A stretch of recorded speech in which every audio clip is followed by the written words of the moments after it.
Hello everyone.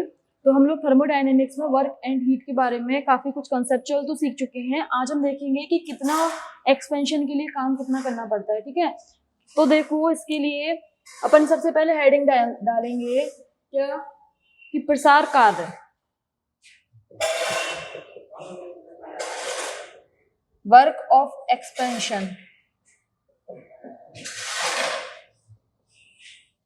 अच्छा ये बात बताओ, ये एक्सपेंशन ठोसों में और द्रवों में पॉसिबल है क्या? प्रसार जो होता है वॉल्यूम का चेंज होना होता है। प्रसार में क्या होता है कि गैस फैलती है अपनी द्रवों में और अपने ठोसों में देखा जाए तो वहां पे इतनी ज्यादा मोशन नहीं होती है, वो लोग बंधे हुए होते हैं उनमें। ठीक है, कहते हैं ना कि वहाँ फोर्स, अट्रैक्शन फोर्स काफी ज्यादा होता है, तो वहां के केस में तो हम ये चीज पढ़ते भी नहीं है। हम लोग पढ़ते हैं गैसों के लिए। और इसमें चेंज किस किस में होता है? इसमें चेंज होता है आपका दाब और आयतन में। वो पिस्टन वाला एग्जाम्पल याद करो। ठीक है, दाब को बढ़ाएंगे तो आयतन कम होगा और दाब को कम करेंगे तो आयतन बढ़ेगा। तो यही चीज अब यहाँ पे देखो, दाब और आयतन में चेंज हो रहा है ना, तो इसलिए इस चीज को अपन लोग बोलते हैं दाब आयतन कार्य या प्रेशर वॉल्यूम वर्क। ठीक है, अब हम आते हैं इसके डेरिवेशन पे। हम लोग ले लेते हैं वही एक सिलेंडर लेते हैं, ये आपका सिलेंडर हुआ, इसमें कोई गैस भरी हुई है। ठीक है, और गैस दिखती तो नहीं है, खैर इसको इस तरीके से लिख लो। और ये आपका घर्षण रहित, बाध रहित, इसमें ये पिस्टन हो गया। ठीक है, अंदर से जो लगने वाला जो बल है, इसमें जो अंदर गैस भरी हुई है वो इस पिस्टन के ऊपर जो बल लगा रही है वो पीए हो गया। ठीक है, कि गैस के द्वारा पिस्टन पे लगाया हुआ दाब, गैस के द्वारा पिस्टन पर लगाया दाब, पिस्टन पर लगाया गया दाब मान लीजिए PA है। अच्छा मुझे एक बात बताओ, मैंने शायद लास्ट क्लास में भी बताई थी कि कोई भी काम अगर हो रहा है तो वो काम करने के लिए आवश्यक शर्त क्या बताई थी? आपको बोला था कि यदि आप उस पर कोई भी एक्सटर्नल फोर्स वर्क कर रहा है, एक्सटर्नल फोर्स यदि लग रहा है तभी हम कार्य बोलेंगे। यदि बाहर से कोई आपके ऊपर बल ही नहीं लगाया गया है तो उसको हम कार्य नहीं बोलते। याद करो मैंने मुक्त प्रसार बताया था, मुक्त प्रसार में कोई भी एक्सटर्नल बल काम नहीं करता है। इसलिए कहते हैं कि जब मुक्त प्रसार मतलब वैक्यूम में जब भी गैसों का प्रसार होता है तो उनके द्वारा किया गया वर्क डन 0 होता है। ठीक है, यही चीज यहाँ पे है। यदि ये गैसों का प्रसार हो रहा है लेकिन यदि बाहर से कोई फोर्स ना लगे तो इसका वर्क डन 0 हो जाएगा, पर ऐसा तो नहीं होता। एटमॉस्फेयर में भी तो गैसेस होती हैं, तो एटमॉस्फेयर एक जो गैसेस होंगी वो इस पर प्रतिरोधी दाब लगाएंगे या बोलो बल लगाएंगे। वो बल को हमने नाम दे दिया F एक्सटर्नल। ठीक है, इतना हो गया। और इस F एक्सटर्नल और ये जो अपना पिस्टन का ये जो एरिया है, इसका जो अनुप्रस्थ काट है, अनुप्रस्थ काट आप मान लीजिए क्या A। ठीक है, यहाँ पे लिखिए पिस्टन का अनुप्रस्थ काट, आपका पिस्टन का अनुप्रस्थ काट है A, अनुप्रस्थ काट आपका A है। और ये जो एक्सटर्नल फोर्स है, बाहरी जो बल लग रहा है वो Fx है। तो अब इस बल को किस तरीके से लिखेंगे कि F एक्सटर्नल जो होगा आपका दाब और एरिया के मल्टीप्लाई के बराबर होगा। आपको याद हो, दाब की डेफिनेशन याद हो तो दाब बोलते हैं एकांक अनुप्रस्थ काट क्षेत्रफल पर लगने वाले बल को ही दाब कहते हैं। तो यहां से फोर्स की वैल्यू क्या हो जाएगी, P इंटू A। इतनी बात क्लियर है आप लोगों को? यहाँ पे ये जो P है ये बाहर जो गैसेस जो इस पे दाब लगा रही हैं, जो प्रतिरोधी दाब लगा रही हैं, वो वाला दाब है। ठीक है, अब यहाँ देखिए इस इक्वेशन को नाम दे दीजिए आप इक्वेशन नंबर 1। यहाँ पे P आपका क्या हो गया, P आपका हो गया प्रतिरोधी दाब। बाहर से जो गैसेस इस पिस्टन पे जो दाब लगा रही हैं वो आपका हो गया प्रतिरोधी दाब। अब गैसों के प्रसार के लिए कि मेरी जो यहाँ पे ये जो गैसें हैं इसका प्रसार हो, इसके लिए क्या जरूरी है कि ये वाला दाब ज्यादा हो इस वाले दाब से, तभी तो होगा। अगर ये वाला बाई चांस मान लो आपका प्रतिरोधी दाब ज्यादा है, बाहर वाला आप पे ज्यादा हावी है, तो भाई आपका तो वॉल्यूम कम हो जाएगा। तो मैंने यहाँ पे हेडिंग क्या लिखी है, प्रसार कार्य है, मुझे गैसों का प्रसार करना है, तो ये वाला दाब जब इससे ज्यादा होगा तभी तो इसको अपने साथ खींच के ऊपर ले जाएगा। तो अपन मानते हैं अभी कि बहुत कम ये जो प्रतिरोधी दाब है ना आपका, ये आपके गैसों के द्वारा लगाए गए दाब से काफी कम है, मतलब काफी कम नहीं है, ये जो अंतर है ना इनके बीच में वो काफी कम है, बस थोड़ा सा छोटा है। आपका P यानी कि बोलो प्रतिरोधी दाब P गैस द्वारा लगाए गए दाब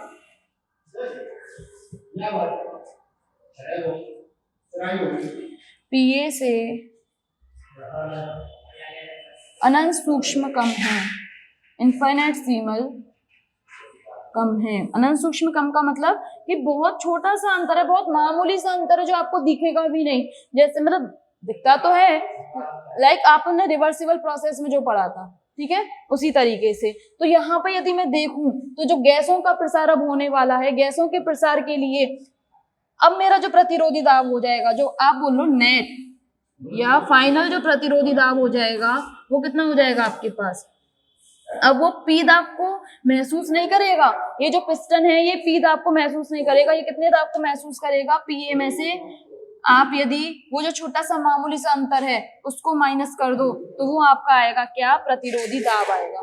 ठीक है, मैंने यही तो कहा कि ये जो प्रतिरोधी दाब है ये पी से बहुत छोटा सा कम है, और वो छोटा सा कम जो अंतर है उसको नाम दे दिया मैंने डीपी। तो यदि मैं पीए में से डीपी माइनस कर दूं तो मेरे पास प्रतिरोधी दाब आएगा कि नहीं आएगा, बिल्कुल आएगा। अब आपके पास प्रतिरोधी दाब आ गया, इतना आप सब लोगों को क्लियर होना चाहिए। इस इक्वेशन को नाम दे दीजिए क्वेश्चन नंबर 2। ठीक है, ये अब यहां से अपन आते हैं वर्क पे। आप में से कौन बताएगा कि वर्क का फॉर्मूला क्या होता है या वर्क की डेफिनेशन क्या होती है। तो देखो वर्क जो होता है आपका, एक कार्य लिख लो आप लोग, तो कार्य जो होता है, कार्य की डेफिनेशन क्या आपकी बल इंटू विस्थापन नहीं होती। बल इंटू विस्थापन को कार्य नहीं कहते हैं ना। और ये जो बल होता है ये कौन सा बल होता है, बाहरी बल होता है ना, जो बाहर से जो एक्सटर्नल फोर्स लगता है वही तो होता है। इसको इस तरीके से बोल सकते हो F external into displacement. Displacement को रिप्रेजेंट कर दो डी से या एक्स से, जो भी दूरी है आपकी वो आपका हो जाएगा कार्य। ठीक है, अब मेरा एफ एक्सटर्नल कितना था, प्रतिरोधी दाब इनटू ए। अब ये जो विस्थापन है यहाँ पे देखो, जब अनंत सूक्ष्म अंतर से छोटा है तो ये जो गैसों का प्रसार होकर जब मेरा पिस्टन ऊपर जाएगा, जिससे मैं रेड मार्कर से शो कर रही हूँ, ठीक है, मेरा गैसों का प्रसार हुआ और ये पिस्टन आके ऊपर आ गया। ठीक है, ये पिस्टन मेरा इतना ऊपर आ गया। अब ये जो विस्थापन इसने तय किया है, जो प्रसार हुआ, ये भी तो कम होगा। जब छोटा सा अंतर दाब में है तो छोटा सा ही अंतर विस्थापन में होगा। तो इस विस्थापन को मैंने नाम दे दिया dx। ठीक है, तो यहाँ पे विस्थापन की जगह पे आप लोग लिख दीजिए dx। इतनी बात क्लियर है आप लोगों को। अब यहाँ देखिए आपका एक्सटर्नल फोर्स कितना है, एक्सटर्नल फोर्स हो जाएगा आपका। अब इस P की जगह पे तो मैं PA माइनस DP लिखूंगी, क्योंकि प्रतिरोधी दाब मेरा क्या है, PA माइनस DP। करो यहाँ पे note, PA minus DP into dx। इतनी बात क्लियर है, इसे खोलिए, मल्टीप्लाई कर दीजिए PA into dx minus dp into dx। देखो यहाँ पे आपका ये एरिया तो रहेगा, एरिया को लिखो a। ठीक है, एरिया रह गया था ना आपका, अब इसको मल्टीप्लाई करो PA। अभी यहाँ पे एक चीज और देखो, मुझे ये बताओ कि एरिया जो होता है, एरिया की यूनिट क्या होती है, एरिया की unit metre square, centimetre square यही होती है। और ये जो विस्थापन होगा, डिस्प्लेसमेंट, विस्थापन को इंग्लिश में बोलते हैं डिस्प्लेसमेंट, डिस्प्लेसमेंट की यूनिट होती है आपकी मीटर। आपने यहाँ मल्टीप्लाई किया है एरिया इंटू डिस्प्लेसमेंट, तो यूनिट्स का भी तो मल्टीप्लाई होगा। करो एरिया इंटू डिस्प्लेसमेंट की यूनिट्स का मल्टीप्लाई करो, metre square into metre, metre cube. और मीटर क्यूब किसकी यूनिट होती है, वॉल्यूम की यूनिट होती है। तो इसका मतलब मैं इसे क्या बोल सकती हूँ, वॉल्यूम, चेंज इन वॉल्यूम बोल सकती हूँ कि नहीं बोल सकती। लिखो PA minus DP into DV। अब मैंने यहाँ dV क्यों लिखा, जब विस्थापन अनंत सूक्ष्म है तो इस विस्थापन की वजह से जो वॉल्यूम में चेंज आएगा वो भी तो अनंत सूक्ष्म होगा, और ये dV आपको वही शो कर रहा है। आगे देखिए, अब यहाँ पे कर दीजिए मल्टीप्लाई अंदर, तो ये PA into DV minus DP DV।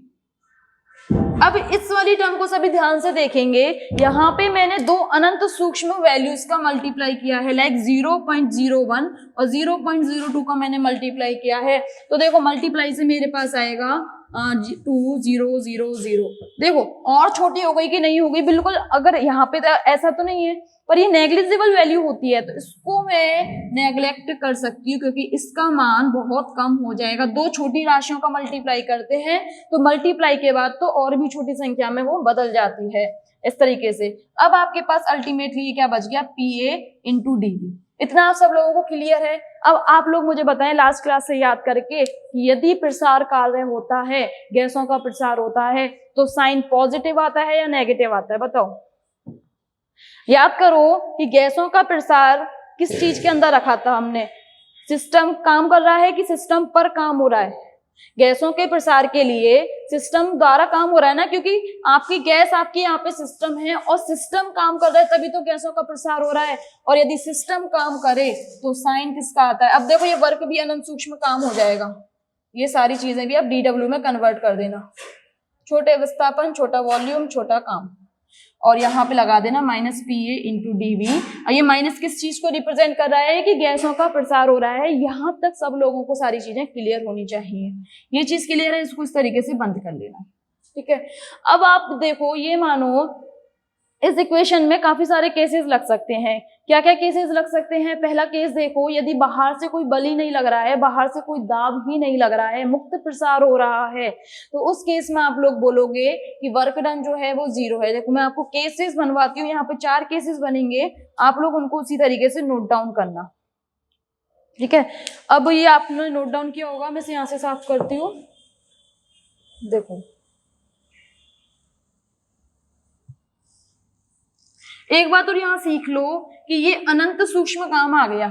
उत्क्रमणीय अवस्था वाला काम होता है ना, धीरे धीरे काम हो रहा है, वहां पे अनंत सूक्ष्म परिवर्तन के लिए हमने काम निकाल लिया।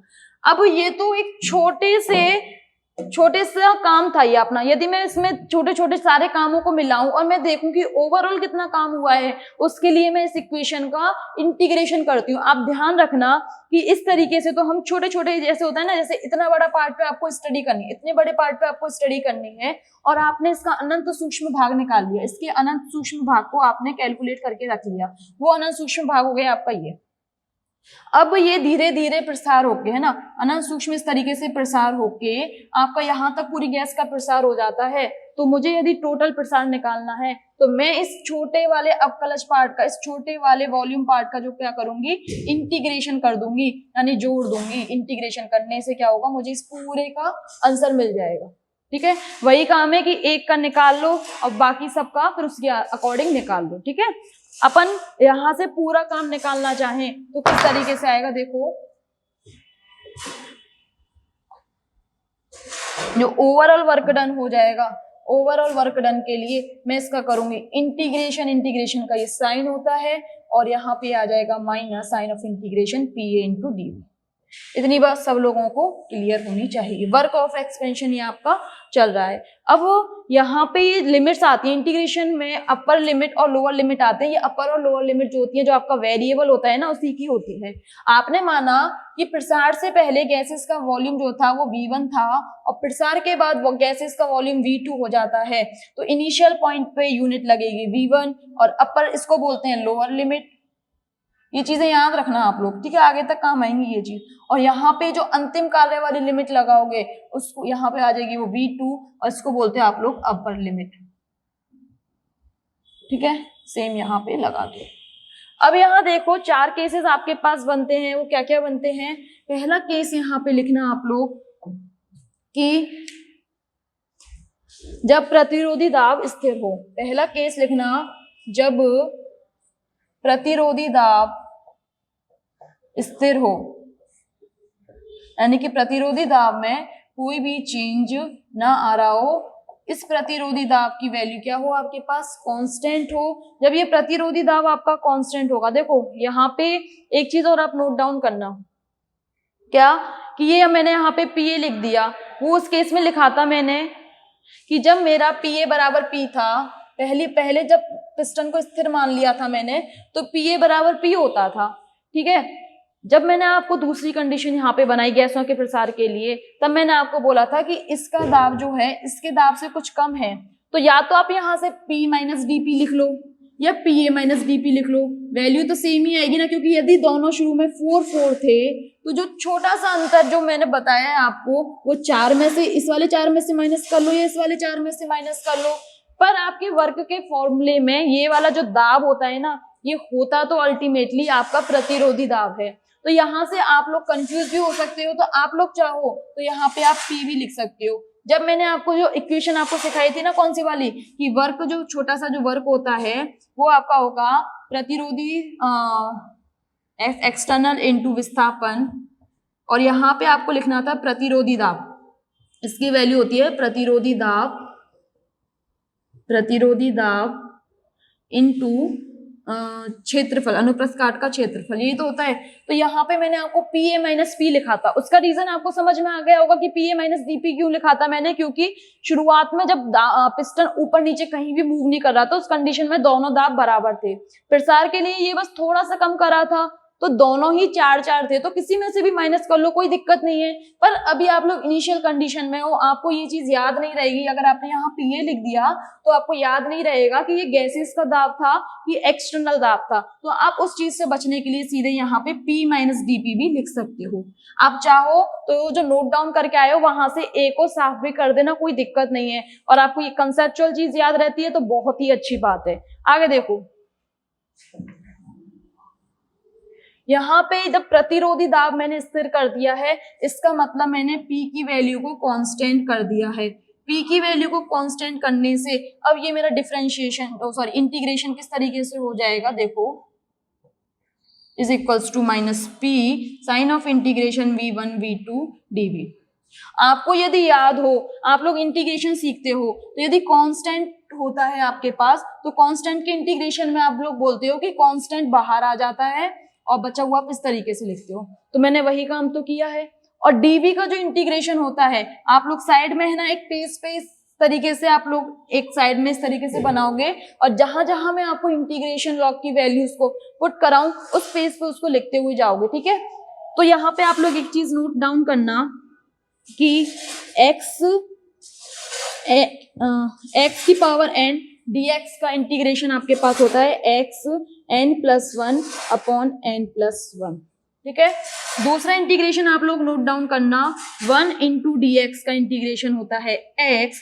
तीसरा इंटीग्रेशन आप लोग लिखना, यदि कोई कांस्टेंट, यदि c मेरा कांस्टेंट है तो इसके लिए आपके पास हो जाएगा c sign of integration dx, और dx का आपके पास इंटीग्रेशन हो जाता है cx, ठीक है। इतनी सी अभी यहाँ पे आपको बस यही काम आएगा, तो यही नोट डाउन करो। मुझे एक बार देखने दो, ये हाँ आ रहा है। अब देखो यहाँ पे मेरे पास अब क्या रह गया, dv रह गया, और dv यानी कि एक तरीके से dx, इसका इंटीग्रेशन करो, आपके पास आएगा माइनस p v, और इस तरीके से लिमिट लगा दो v1 से v2। लिमिट सॉल्व करने का फॉर्मूला होता है आपके पास upper limit minus lower limit, upper limit minus lower limit. देखो ये चीज ना यहाँ पे सीख लेना, जब आप लोग ऑर्गेनिक केमिस्ट्री में लैम्बर्ट और बियर लैम्बर्ट पढ़ोगे ना, वहां भी इंटीग्रेशन वाली चीजें आती हैं। नहीं सीखोगे, रटना चालू करोगे, रटोगे तो बस आपको उतना ही याद रहेगा जिस दिन आपने याद किया है। चीजें समझ लोगे तो आगे तक याद रहेगी। अब यहाँ देखो, यहाँ पे अपर लिमिट जो वेरिएबल है ना, केवल वहीं पे लिमिट्स पुट होंगी, तो v2 अपर लिमिट यहाँ पुट कर दी मैंने, माइनस लोअर लिमिट इस तरीके से आया, और इस चीज को मैं v2 माइनस v1 को डेल्टा v भी तो बोल सकती हूँ। इसका मतलब यदि मेरा दाब स्थिर है तो मेरा जो किया गया काम होगा वो minus p into delta v हो जाएगा। वो केवल और केवल आप क्या कर सकते हो, इतनी लंबी चौड़ी कथा कहने की जरूरत नहीं है। अब आपको पता है कि यदि दाब स्थिर होगा तो मेरा वर्क जो होगा प्रतिरोधी दाब के और जो मेरा आयतन चेंज हुआ है उसके मल्टीप्लाई के बराबर होगा। दूसरा केस देखो यहाँ पे आप लोग कि जब प्रतिरोधी दाब 0 हो, जब प्रतिरोधी दाब 0 हो, जब प्रतिरोधी दाब 0 हो, ठीक है, यानी कि कोई भी बाहर से दाब या बल नहीं लगाया गया है, तो उस कंडीशन में ये हो जाएगा 0 into dv is equals to 0। यही तो चीज मैं आपको कह रही थी कि नहीं कह रही थी कि यदि बाहर से कोई भी दाब या बल नहीं लगाया है तो किया हुआ काम 0 हो जाएगा। और इसी चीज को हम लोग बोलते हैं मुक्त प्रसार, गैसों का मुक्त प्रसार। भाई उनपे कोई भी बाहर से प्रतिरोधी दाब नहीं लग रहा है, कोई भी उनके ऊपर रेस्ट्रिक्शन नहीं है, तो फ्री एक्सपेंशन उनका हो रहा है, ठीक है, ये आपका हो गया था दूसरा केस। तीसरा केस देखो, अब यहाँ पे यदि मैं कहूं कि भली क्या कहते हैं मेरा ये जो चेंज इन वॉल्यूम है वो कांस्टेंट रहे, यानी कि एक तरीके से आइसोकोरिक प्रोसेस, आइसोकोरिक प्रोसेस ही तो थी जिसमें आपके आयतन में चेंज नहीं होता है, समआयतनिक प्रोसेस। अब मैंने माना, इसके लिए हेडिंग लिखना आप लोग, जब गैस का आयतन स्थिर हो। तीसरी हेडिंग डालना आप लोग, जब गैस का आयतन स्थिर हो, और ब्रैकेट में लिख लेना समआयतनिक प्रक्रम, जब गैस का आयतन स्थिर हो। इसके लिए आप लोग ब्रैकेट में लिख सकते हो समआयतनिक प्रक्रम, ठीक है। अब यहां देखो आप लोग, ये कंडीशन जब होगी समआयतनिक प्रक्रम में v कांस्टेंट होता है तो dv की वैल्यू चेंज इन वॉल्यूम कितना हो जाएगा, 0 हो जाएगा। अब वर्क डन देखो, आपके पास था v1 से v2 dw is equals to minus p। अब मुझे यहाँ पे dv की वैल्यू क्या पुट करनी है, 0। जब इसकी dv की वैल्यू अब 0 पुट करोगे, माइनस v1 से v2 p इंटू 0, तो 0 ही तो आएगा। यानी कि आप लोग बोल सकते हो समआयतनिक प्रक्रम में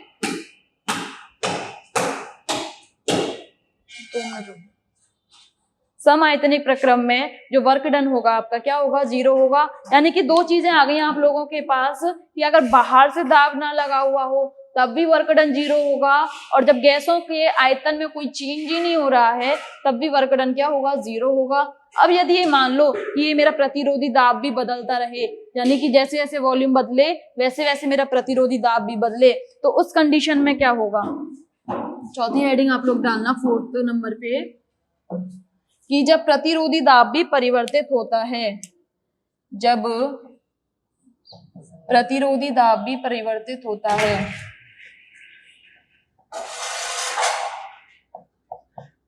अब मेरे पास P भी वेरिएबल हो गया, परिवर्तित होता है। अब यहाँ ये हेडिंग क्या कह रही है आपका, P भी वेरिएबल हो चुका है, P में भी जैसे जैसे समय के साथ यानी वॉल्यूम के साथ साथ चेंज आएगा, P कांस्टेंट नहीं है। तो इतना तो मुझे पता चल गया। अब मैं इस P को इंटीग्रेशन से बाहर नहीं रख सकती, इस P का भी इंटीग्रेशन होगा।